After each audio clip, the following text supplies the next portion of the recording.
It's all in the wrists. That's right, everyone. In today's video, we're talking about how you should work your wrists in the golf swing and exactly what people tend not to tell you on how you could play better golf. Hi everyone, my name is James Robinson. Welcome back to Get Good at Golf. So if you want to think about how your wrists should work correctly in the golf swing, we see so many people get this wrong, and it's something that's so simple and could really transform your game just by understanding how the wrists should really work. Should they work up and then across? Should they work across and roll over here with an open club face?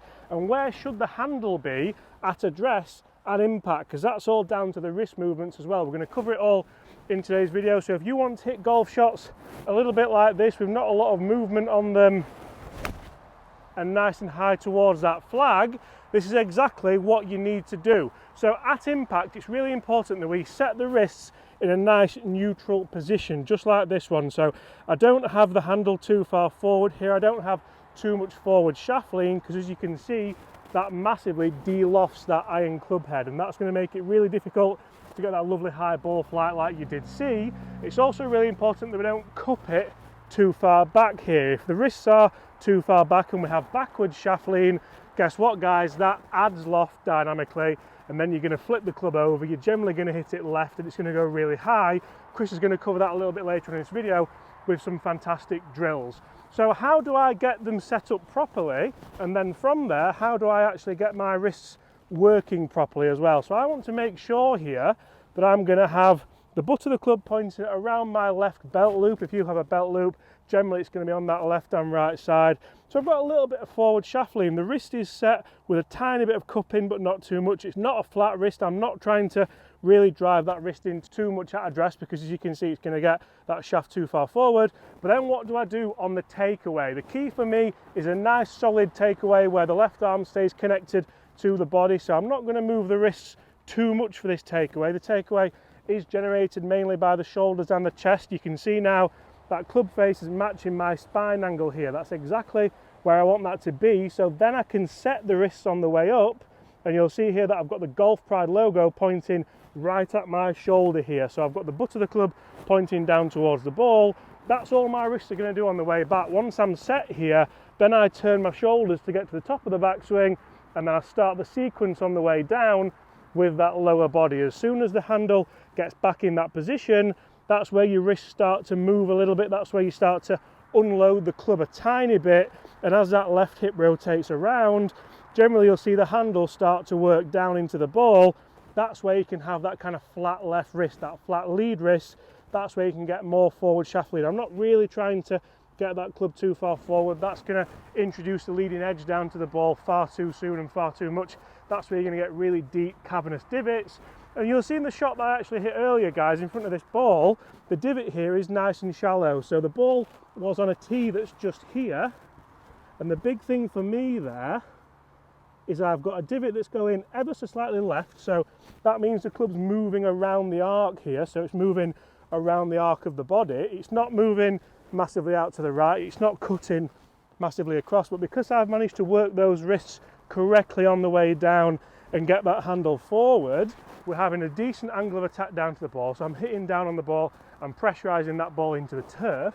From there, the club face is always under control. That's the big factor that so many people really seem to struggle with. If you have a club face that's not under control and your wrists unset too early, then you can see that club face starts to actually add loft. And if I do that down towards impact, we have a straight shaft, the club face is aiming left with loads of dynamic loft. I'm not going to take a divot, I'm actually flipping the club over here, and that's where you start to see some really kind of funky through swings and some really kind of strange finishing positions as well. So if you can work your wrist correctly through impact and at address, it's going to really help you strike your irons better, hit them a lot straighter, generally hit them close to the flag. Now Chris is going to get us some fantastic drills to do with this and talk a little bit more about how you can use those wrists in the downswing to help you get good at golf.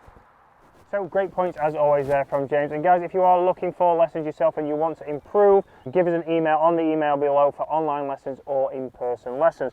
But now we need to talk about, James has gone into impact, what kind of factors we have. So do we see obviously someone with a bowed wrist? We're going to start to see the club face closing down. If we have somebody with a cut wrist, we're going to see also it can close down and we're adding a lot of loft. So Like James mentioned, at setup we're going to have a little bit of forward shaft lean. I like to see it just left of a zipper. Again, you can just get that on your trousers, and we've got that just ahead of the ball and a little bit preset. But that's with a neutral grip. So a good way to test, again, your grip and why you might not be hinging the club correctly is, can you just lift that straight up? So from your setup, can you hinge the club straight up, and how far can you get it? You'll see, if we have a really strong grip, it's very hard for me to hinge that. Again, if I go weak, it's also, I'm limited to where I can get to. And if you do that little test, you're going to be able to see why you might not be getting a full backswing. You might be somebody who obviously swings the club and we only get to here, and you think, oh, well, I've maxed out. Yes, we can't turn, but we've also limited the amount of hinge we can get, so we can never get that club up to the top where we want it to be. So we've got to think there, right, let me try and get that grip neutral. If I get that grip neutral, I'll be able to hinge that club. And you'll see a drill that's been around for ages, and a lot of beginners do this, so if you learnt golf you might have done this, is hinge your wrist, put the club onto your shoulders. Once we make a turn, that's the kind of position we want to see at the top. So you see I've got a neutral wrist there, I've not got it cupped this way, I've not got it bowed like DJ there. So we're wanting to see a nice flat wrist. You'll see then with the club face, that'll be nice and neutral at the top.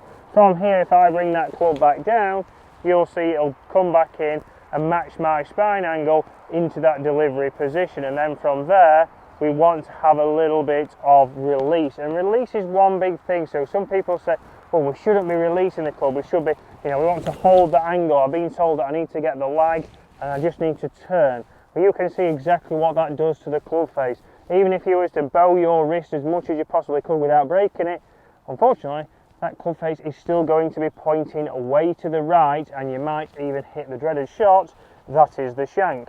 So we want to think, as I'm coming down into impact, into this position here, we're going to start to have some release, but it's more of a release of the club now unhinging, which will send that club out to the right, and it will still square that up. So this forearm has to have some rotation, so it's more rotation as a release. It's not from here me going, okay, release the wrist like that. That is not a strong position. We know that's not going to help us hit good golf shots and get good at golf. So from here, I want you to practice getting into this position and then slowly feel like this arm rotates. Your left arm as a right-handed golfer back into impact, and you see if I do that, I've got that forward shaft lean, I've got that compression on the golf ball, and I'm going to be able to hit better shots. So think drills, think, right, let me just check, can I set my wrist, can I do it or can I not, and then go to the top, give yourself that checkpoint. Right, is my wrist pretty flat, it's not bowed this way, I've not got too much, okay, and then bring yourself down into impact and just start to focus on, right, I'm just going to get that left arm to rotate, that will bring me into impact. And once I've done those moves and got those feels, I can come into a golf shot, try and put all those together, and I should be able to compress that golf ball nicely. And like James mentioned, take a nice shallow divot, contact is after the golf ball, we'll compress the ball, we'll hit better golf shots, and that's going to help you get good at golf.